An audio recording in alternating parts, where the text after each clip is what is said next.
Hello, ladies and gentlemen. I'm David King. I'm Fred Cilbrith. Welcome to another edition of Keeping It Real. Well, Fred, another week. Yeah. Last week we talked about self-esteem. Yep. This week I want to talk about something that, and this relates to most people. Once again, as disability Yeah. and elderly people, Oh yeah. and our veterans. And I want to also continue to say thank you for watching the show. Social Security. Oh man, Social Security.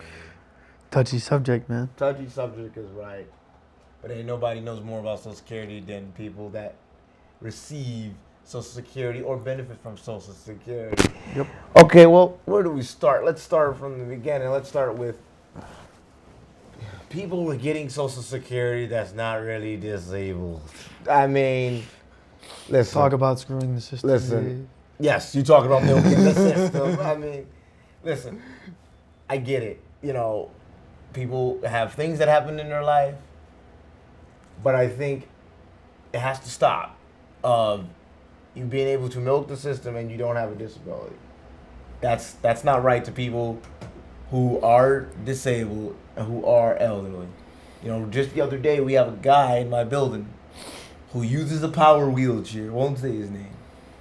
And then he got to the bus stop one day, got out of his chair and walked on the bus. And the bus driver asked him, "Where's your chair?" He said, "Oh, I don't need it today." You talking about milking the system. Now, this person's living in subsidized housing, walking around, but playing like he disability. Not just him. I've seen a lady who uses a walker when the manager is in office. But once the manager leave, boy, she walking around and probably doing cartwheels with no walker.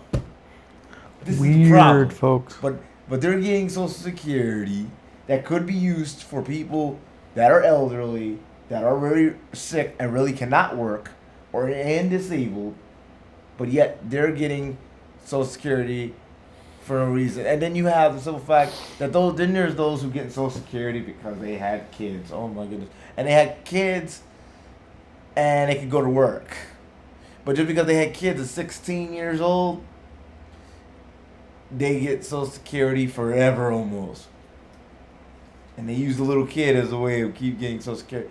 Now, explain to me, Fred, how is it that a person with a disability can go to work, but a person who can walk, that has kids, and actually able to work, don't work, and they have the right to milk the system? I mean, it doesn't make any sense. It doesn't make any sense to me. And on top of that, after all this is all done, the people who really do need it, the people who really do need Social Security Can't get it. live on it, no, they get it. But we get cut. We lose some of our benefits because we have to have enough to help everybody, when half the people are not really disabled as they play along to be. Oh, my knee hurts, disability. My pinky hurts, disability. I don't know about you, but I find that to be an insult. Like, I see it a lot in my building. People take elevators. You're not really disabled. They're just lazy. There's disability and then there's lazy. And I'm not trying to bash nobody, but I'm being honest. How is that fair to people really in need of this stuff? I mean, look at. Then we got what? Food. We got what? Food stamps, or what they call them, SNAP or whatever. You got somebody who can work 9 to 5, and they can work a 40-hour job, get $500 or more in food stamps. But you got a person with a disability getting $70 with food stamps, and they can barely get out in the winter. To me, this doesn't make sense. What doesn't make sense to me is when you try to call Social Security and you have to wait on the phone for almost 15 minutes. 15 minutes? Oh, my friend. And wait, As folks gets you better. guys know at home, and if you guys have Social Security, it ain't 15 minutes. It's 60 minutes. I mean, here's the thing. I don't get why you gotta wait 60 minutes 60 minutes. on the phone when you could just talk to somebody in like 10 minutes. But that's what I don't get. They're supposed to help the people in the Social Security office. They, first of all, if you've ever been there, and folks at home, if you've ever been down to the Social Security office, I have. you do know that it takes forever to be seen. You will be sitting there, probably past your stone age, waiting to be seen. I'm lucky I went in the morning to do what I had to do. Because you go in the afternoon, folks, for lack of a better word, you're just don't go in the afternoon. But tell me something. I find it wrong too. It's like if you go and call Social Security, and you call Social Security, and let's say for a figure they close at 4 o'clock. Just saying. They close at 4 o'clock, but you were on the phone at 3 o'clock, waiting in line on the phone. Then, by the time you get through, the office is closed. Now, how is that fair to you? And then, to top it all off, you get a letter saying, we didn't hear from you, so we're cutting your benefits. But yet, I was waiting on hold for a whole hour or maybe longer, because the answer machine folks does say the estimated hold time is 60 minutes or longer. Or longer, the keyword or longer. So you could be waiting longer than 60 minutes, but we're going to just go with 60 minutes. And I know it's you can do this online, but here's the thing. Online is great, but you have a lot of people who maybe cannot read. Or don't understand the online process. Or that. Because I can tell you when I go for a job. But they do say you can do it through the phone. Right. So if you can do it through the phone, why does it take 60 minutes to do it? Don't know. Let me tell you something. The people that work in the Social Security office, they're not worried about eating. They're not worried about their benefits because they got it good. We do because this is our livelihood. Sorry.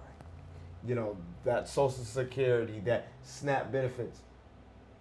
It's how we make our living. It's how we survive every day. Right. Okay, so for you to cut it because I was waiting in line or she was waiting in line for an hour and you got off of work, it's not right. And that kind of thing upsets me. Or for people to be milking the system that really don't need it. But because they find that that's an easier way of life than to going out looking for a job. We talk a lot about what we don't have, what we don't. Like I always say, how many people would love to be in our shoes that really ain't in our shoes? And I'm talking about people overseas where they can't even get Social Security, who really do need Social Security. And don't even get me started on how our guys who fight for our country come back and then they get treated. Yeah. You mean to tell me that, for example, this girl lost her leg for us, and then she goes down to Social Security, and they give her very little, but this person over here who could go to work tomorrow can get more than you? I mean... I don't know, man. Exactly. Tell me where that adds up. It doesn't. And I know there's a lot of folks out there, and they look at me like, oh, he's wrong. And then there's someone that's going to say, well, you got a point. I mean, but put yourself in our shoes. Not all of us with a disability will be able to go to work, unfortunately. And I'm very grateful that I am one of them that can. But, people who keep milking the system, you know what happens after they milk it and get caught, You go to jail, folks. Well, it's not just about going to jail. Guess what that does? What's it? It ruins it for the ones who need it. Yeah. Because then they start thinking everybody's milking the system. There's old saying, one rotten apple spoils it for the rest. Well, that rotten seed just messed it up for the other good apples sitting over here who actually abide and apply by the rules. It's messed up. Because let me tell you something, folks. $70 ain't feeding no family. It's not even feeding you. Not for a month. Ain't no way. I mean, I get Social Security, same as you. But I try not to like blow all of it. Well, first of all, you use Social Security for what you need, not what you want. You have a lot of people that blow their Social Security on sneakers and everything else instead of, okay, let me ask you something here, and maybe folks at home too. How is it that you get Social Security but you still can't pay your rent on time? Because you bought those new sneakers. Bingo! We have a light bulb, folks. Now, you're doing all that, but yet you can go down and apply, well, I need more because of whatever such and such. Now, the other guy, Fred, he spends his money on his bills. But he's struggling, and he can't go to work. But they won't give him an increase. But they'll give that person an increase that's buying Jordans. I don't know. It's aggravating. It's aggravating to me. I'll be honest, it's aggravating to me, yes, because I have a disability and I'm part of the disability community. And my biggest fear is with that kind of nonsense, people who, myself and others included, who live on this day to day, gonna lose that. Yes, folks, I have a little paying job, but it's not enough to live off. And as we all know, if you live in the state of Connecticut, it's a lot to live here. It ain't cheap. No. I can tell you my dad wants to go down south right now.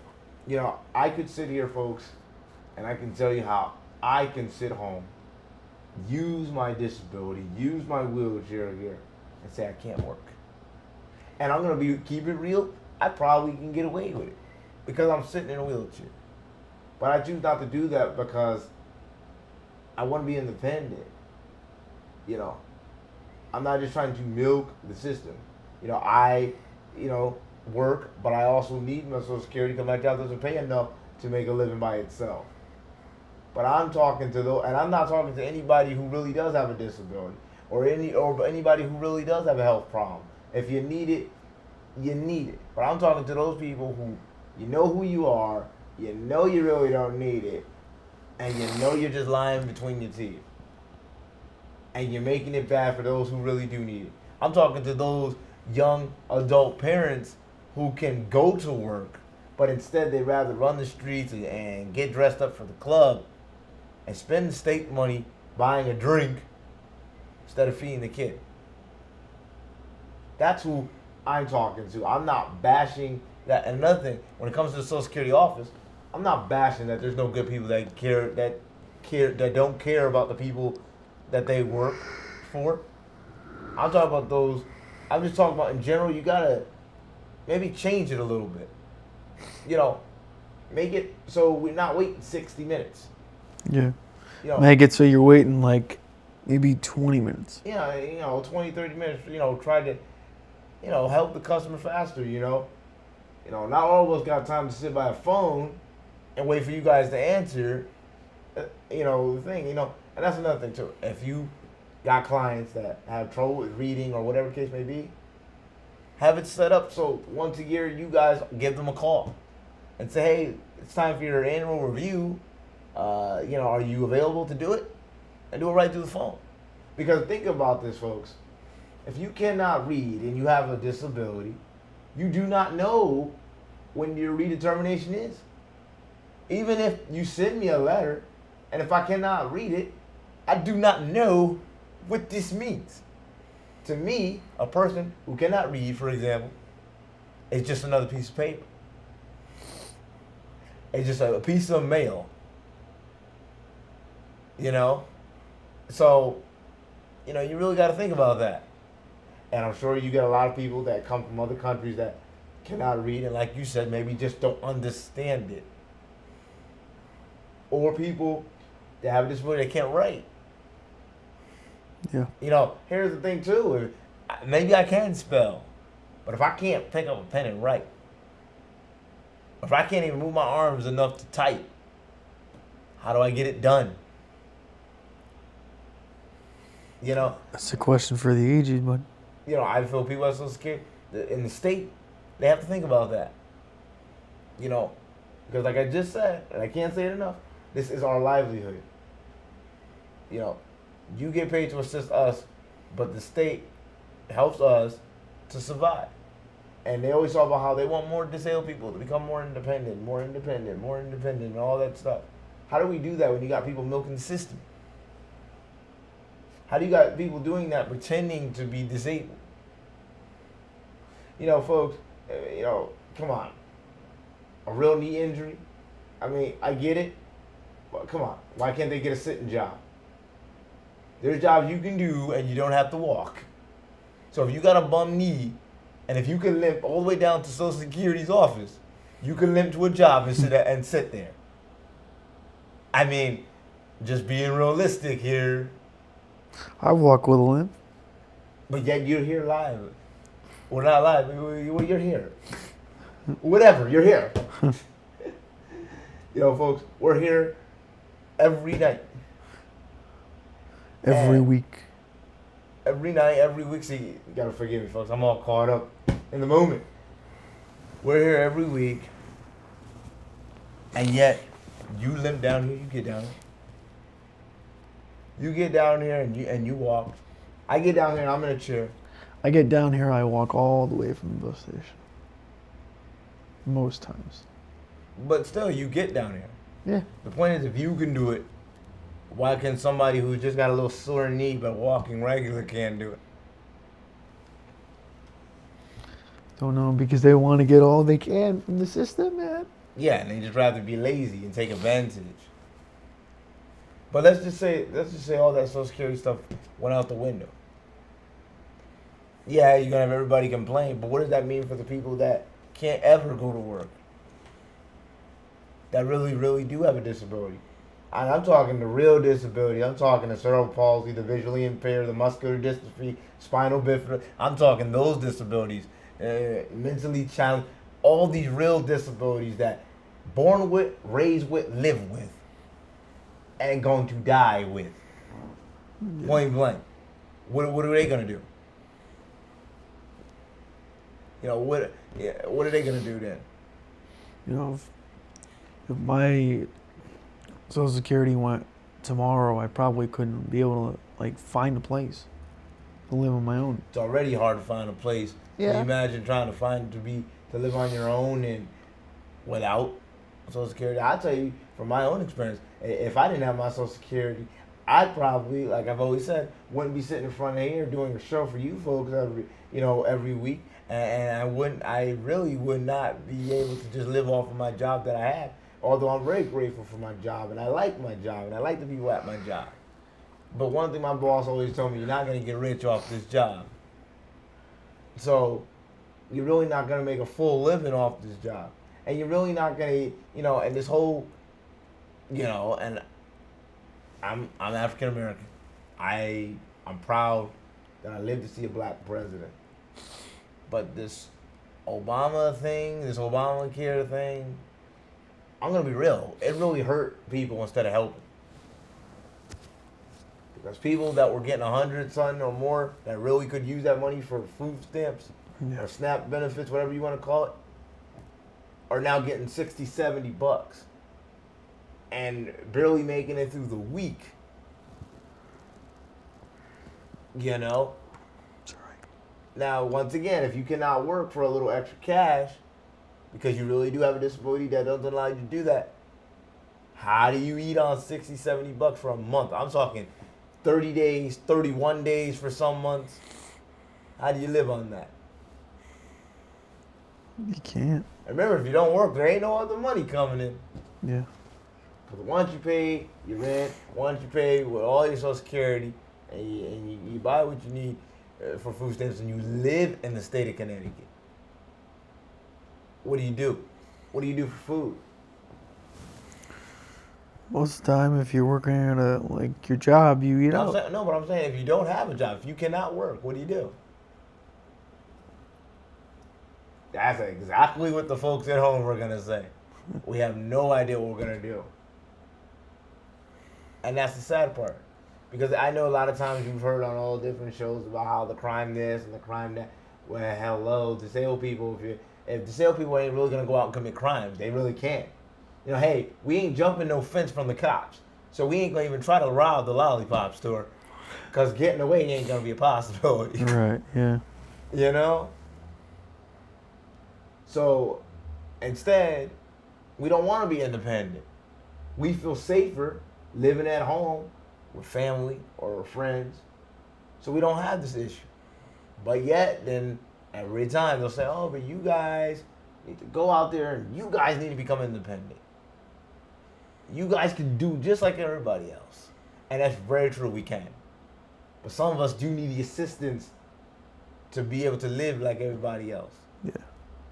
And, you're messing up our survival.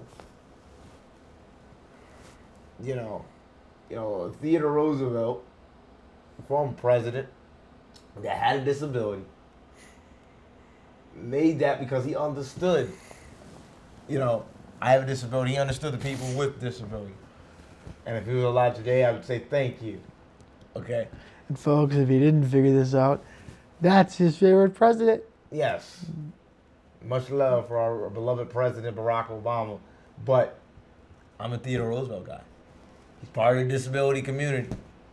And the fact that he pulled off presidency during one of the rough times in our American history, the Great Depression, is unbelievable.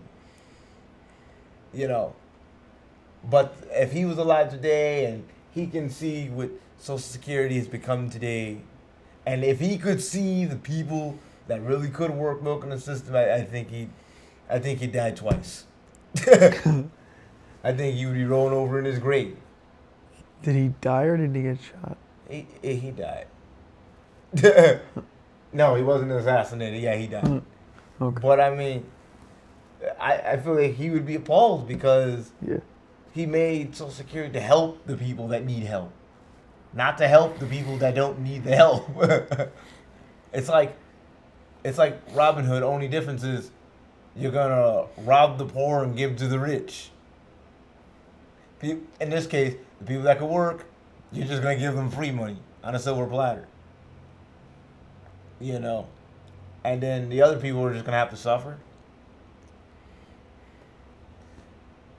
Freddie, I mean, you have your own thoughts on this whole Social Security thing. What's yours? I mean, I don't know. I don't understand why people would milk the system. Me and you are sitting here. We're disabled. We get Social Security, but yet the guy that has the bum knee or the bum leg gets more than a kid who's 5, who's going through surgery, who needs the meds, who needs the home care. You're going to give it to the guy that's got the bum leg versus the kid that's going through surgery. I've gone through surgery, folks. It's a lot of money. And you never lie. That's another thing. Once that starts affecting your income and your food stamps, next thing you know, it is affecting us who do have home nurse care, and I do. I've had one of my personal care assistants on the show. I've had Audrey on the show. But I mean, it's still that concerned. It's like, okay, well, if we lose this, then what if I'm not able to have my nurses coming? Then I can't even get out of bed. Because ain't nobody working for free. Times are hard for everybody. Yeah. It's hard for me, it's hard for you. So if the people who can work are milking the system and they ruin everything, and now that gets taken away, how do people like myself, and worse than myself, get out of bed? Not only just do the show, but just to live a normal life. Right. Not to do drugs, not to milk the system, just to be able to go to a mall. Well, I couldn't go to a mall because I ain't got no way to get out of bed. Yeah. I couldn't go to Dunkin' Donuts because I can't get out of bed. I can't even do a regular everyday thing. I can't even go use the toilet because I can't get out of bed. Right. And how is that fair to me? How is that fair to you? How is that fair to all of them? And all this other stuff, like pretending to be disabled, I think it's a fraud. I think it's totally, totally wrong. Yeah, but you know what really ticks me off with, not to get off topic real quick, but just when you're walking into a room and you have people that are disabled like me and you, and people. Now I've done it to other people that are disabled because I don't understand. They stare at people who are disabled. It's like, what, you never seen a disabled person before? Because people fear what they don't understand. And we said it last week, people are quick to judge just by what they see. Yeah. They see you, they judge you, done. And that's how they summed it all up. I see you, judge you, done. You know? But here's my thing. That's not how life's work. I mean, are you judging us because we get Social Security? No, they're judging us because of our disability. But but going back to the whole Social Security thing, it's like I'm just concerned, just like everybody else, that if that goes away, what becomes of us? It's hard to say, man. I know for me, I'm gonna keep on fighting. You know, and I'm gonna continue to bring the news of what disabled people feel and what we go through, because the public needs to know that, and the public needs to be addressed. And those who are milking the system need to cut it out, and they need to get up, get off their bottoms or their backsides, and stop being lazy and go to work. I understand it is hard to find a job, but you could at least try. If a person with a disability can try to want to be independent, then you who can walk can try to take the stairs. You who can walk can try to actually go look for a job. And you who can walk can try not to milk the system for no apparent reason. And when we call Social Security, that's my biggest tiff, is when we call Social Security and we have to wait X amount of minutes. Don't give me a machine. Don't give me a machine. Give me an actual person. Oh, no, You'll get a person, but you'll get a person after like 20 minutes of waiting. The thing is fine. But all I'm saying to the people that work in the Social Security office in the state, we appreciate what you do because we understand that you deal with all different kind of characters and people. All we're saying is try to make service a little bit more available than what you have. You know, because on our end, we're concerned with losing our benefits. You is nothing at the office. This is our lifeline. And we're coming to the end of our show. Fred, I don't know what's gonna happen. I don't know what's gonna happen next. But with all this information, what would you tell people out there? I would tell people, anybody who's using the system, don't. Because one day you're going to get caught, which is going to hurt guys like me and this kid over here. So if you're using the system, don't do it, because it's going to hurt us in the long run. Your money could go towards people that need medical care or need surgeries or need meds for something. Don't do it, because it's not right. You may think it's like, oh yeah, I can get away with it. One day you're not going to be able to get away with it, because one day you're going to get caught. For me, in closing, I'll say, folks, think about others and not just yourself. With that said, I'm David King. I'm Fred Cilbrith. You've been watching Keeping It Real. Have a good night.